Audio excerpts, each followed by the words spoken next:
Hi, Gardner here. Let's talk about the preoccupied anxious attachment style. The preoccupied anxious attachment style.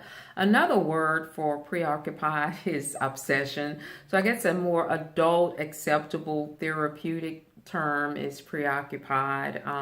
Certainly, John Bowlby and Mary Ainsworth, the developers of attachment theory, use the word preoccupied anxious. So, but preoccupied is certainly means your mind is just preoccupied and we're just anxious and we just go on and on and on and on and on like a what they call a spinning top, something that just keeps spinning.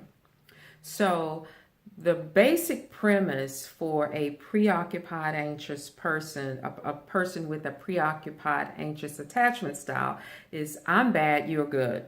I'm bad, you're good. I'm the bad person. What's wrong with me? You're not a bad person. It can't be you. It's got to be me. So that's the preoccupied. So they get really anxious. They get nervous. And like I said, they obsess over and over and over again.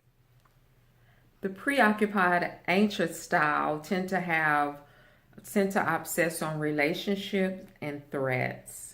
Relationships and threats. So they are preoccupied. They obsess over and over and over again about various behaviors in relationships, and they're constantly scanning the room, and they're hyper vigilant to threats. You know, are they upset? Did I do anything wrong? They do what we call analysis paralysis. You know, something happened. They hung up the phone. They seemed upset. They were quiet. I wonder why they were quiet. I wonder why they didn't say anything. They didn't look at me. They didn't touch me. They didn't this. They didn't give me one. They skipped over me. They didn't listen to me. They didn't look at me. They just get, and this just goes on, and they get stuck in this cycle. Like if you could imagine a hamster on that wheel, the reel, and they're there and they're just running and running and running and running and running and running. And then the hamster gets off the wheel, and then they're tired and they're breathing hard, and they haven't gone anywhere. They haven't even lost weight. That reminds me of me. Anyways, so the preoccupied anxious person has a larger amygdala. There is a physical part to this. Being so anxious, obsessive, the amygdala part of the brain, and I talked about that, that's that survival mechanism in the brain. An alarm goes off and says danger. There's a threat. Danger, danger, danger. That alarm goes off, and what happens with the preoccupied anxious person, the alarm gets stuck on. And so their concern about relationships and threats in the environment is always on. And they have a heavy case of analysis paralysis. They evaluate and evaluate. It's like their emotions get hijacked. You know, it's like the brain everything is just hijacked. In the addiction field, we talk about alcoholism or drug addiction, how that drug will hijack the brain, almost taking that person's choice away, their ability to choose. It's the same thing as this. This is almost like a drug. The adrenaline gets going, the amygdala kicks in and says, danger, fight, flight, fight, flight, fight, flight. As a child with the preoccupied anxious attachment style, the child needed to closely monitor parents' moods and behaviors. These parents may have been very unpredictable. They may be nice one day, not nice the next day. The kid may have gotten in trouble about something one day, and the kid may have done the same thing the next day, and it wasn't in trouble at all. The child is always monitoring the mood of the parents. You know, are they okay today? Am I going to get this today? Am I in trouble today? And they develop this laser-scopic ability to notice even little subtle changes, subtle shifts. That is how they had to survive in the family. The parenting was very inconsistent. So the child adapts to this. The child adapts to this constant monitoring, and it becomes normal, and then pretty soon it becomes automatic. Somewhere around the age of 3 years old, it becomes an automatic way of living. It's just always monitor these behaviors, especially of the primary caregivers. The child becomes hyper vigilant for threats, so they're always searching. Can you imagine? Always, if let's say you're at home at night and you have to keep all the lights on, and least little thing you hear, you jump. Will you ever get sleep? No. Will you ever get rest? No. Will you be able to function the next day? No. Not living like that over and over and over and over. Well, the preoccupied anxious person pretty much lives like that, and they can tell you when this is out of control. They pretty much live like that, and this is their attachment style. So until they spend quite a bit of time getting the attachment style under control and developing a secure attachment style, this is what happens.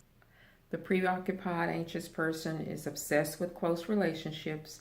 They will pick up on subtle cues, little shifts, little emotional shifts. They did this, they did that, they did that.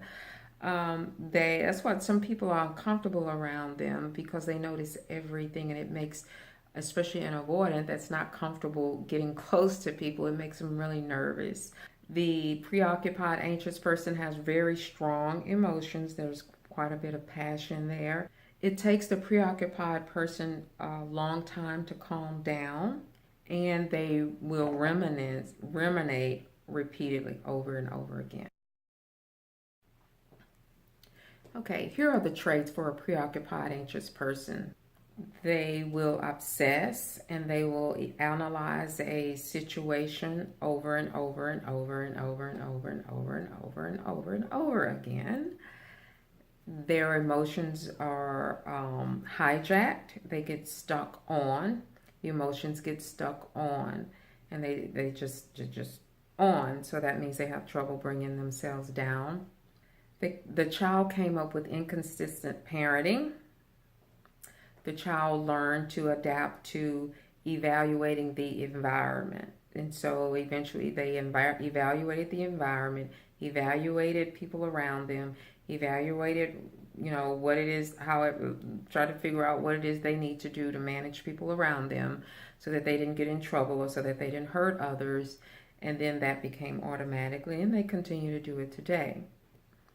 They're hyper vigilant for threat cues. So if something seems threatening, like someone threatening to leave, or someone's threatening to distance themselves, or there's a threat to lose something, alone it being real, it can be perceived or real, then it's going to trigger their preoccupied anxiety. They get obsessed with close relationships. They pick up on subtle cues, subtle emotional cues. These little things they notice. They have very strong reactions to things. It takes them a long time to calm down. They have trouble self-soothing, and they will ruminate over something repeatedly and repeatedly, repeatedly. Now, here are some solutions to help the preoccupied anxious person. Accept that that's what you are. No, you're a worrier. You're a worrier. You obsess on stuff. You latch on to things and have trouble letting it go. So we go ahead and accept that. Honestly, this attachment style, people are pretty good with that. They know it. It's pretty obvious. So if you're not a preoccupied anxious person, you've probably been in a relationship with one. So accept that you're oversensitive. Accept that you're oversensitive. Accept that you might overreact to things. Accept that you might distort information. Accept that you might have a false alarm. Okay? Accept that your radar, your amygdala will say threat, threat, threat, threat, threat, danger, danger, and there might not be any. It's important to accept that. This is the reason why it's important to have support If you've been my client over any period of time, you hear me preach about support, support, support, support. It's very important to have a safe base. It's important to have friends. It's important to have people that you can talk to that will tell you the truth and help you put things in perspective. If you're a preoccupied, anxious person, you need to not overwhelm people. So don't have just one friend or two friends that you overwhelm. Have to spread it so that you don't push people away. And if you're in a problem, if you're in a romantic relationship, you're married or dating or something like that, then you need to have outside friends, because it's not fair for you to put all of this on one person and to expect for one person to fulfill your emotional supportive needs. A preoccupied, anxious person is uncomfortable when someone's flat emotionally. We call it neutral. When a person might feel like they're caring and they're not going to show any reaction to this person that's all over the place. Well, a preoccupied, anxious attachment style person may perceive that as a threat. Yes, it's distorted, but they may perceive it as a person that doesn't care, because the preoccupied person does this. So if you do that, you can't possibly care. You don't seem alive. So, anyways, so that's just a tidbit for a person that's dealing with the person, or if you're a preoccupied, anxious person and you might need to communicate that to somebody, and it's for you to know. Sometimes when someone's just flat, you may not perceive them as caring or concerned, but that tends to be a distortion usually. A preoccupied person needs to take a breath, just as that fearful avoidant. That preoccupied person needs to stop and take a breath. That amygdala has their emotions going full steam ahead on, and so they've got to have something to interrupt that on button, to interrupt those thoughts, interrupt that cycle, get them off that hamster wheel from running and running and running, and stop and take a breather. So take a break. Don't have to fix anything. That preoccupied person, as a child, they were monitoring the environment to try to fix things. Know that you do not have to fix anything. You do not have to make anything work. You don't have to. You do not have to fix anything. Stop, breathe, take a break, get support, reality check. Same thing. Get your emotions under control, get grounded, get back into thinking and behaving like an adult before you make any decisions, before you take any action. Find a distraction. Important. Have a hobby. Sometimes, if you're on the phone with someone and they just gave you some information and you're really, really upset, get out of the scene of the crime. Get out of there. Take a deep breath. Okay, let me call you back.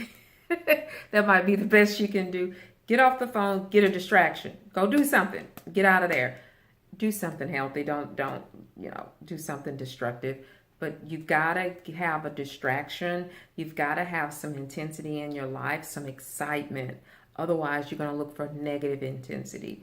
So, on the positive end, a preoccupied, anxious person might have a lot of empathy and compassion for people because they are comfortable with emotions.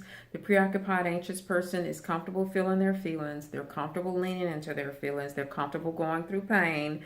It's uncomfortable, but they're comfortable facing it. So there's a gift in that. So I don't want it to be. I don't want to communicate doom and gloom. There is a gift in this. You have a huge capacity for empathy. You have a huge capacity for compassion, and you're very, very caring. Sometimes to a fault. If you're what we call an empath, where it's huge, and you know who you are, we've talked about that during the workshop, then it's important to recognize that and know that that's not a bad thing. So if you have boundaries, and you have people to help you with your perspective taking, and you know how to breathe and take a break and get adult supervision before making decisions, as recovery behaviors become automatic, the intensity goes down. So you don't have to live like that. you get to where you start living like that. And that's bearable, and that's not harming you or people around you. Know that there is nothing wrong with you. There is nothing wrong with you. Sometimes sometimes there's the assignment of just believing for one whole week that no matter what happens, that you did nothing wrong. And a preoccupied anxious person struggle with getting through a day of that. So if you are a preoccupied person, try to do that for the next 24 hours. And then if you succeed, try it again. And then try it again. And let me know how it turns out. That's the preoccupied anxious attachment style.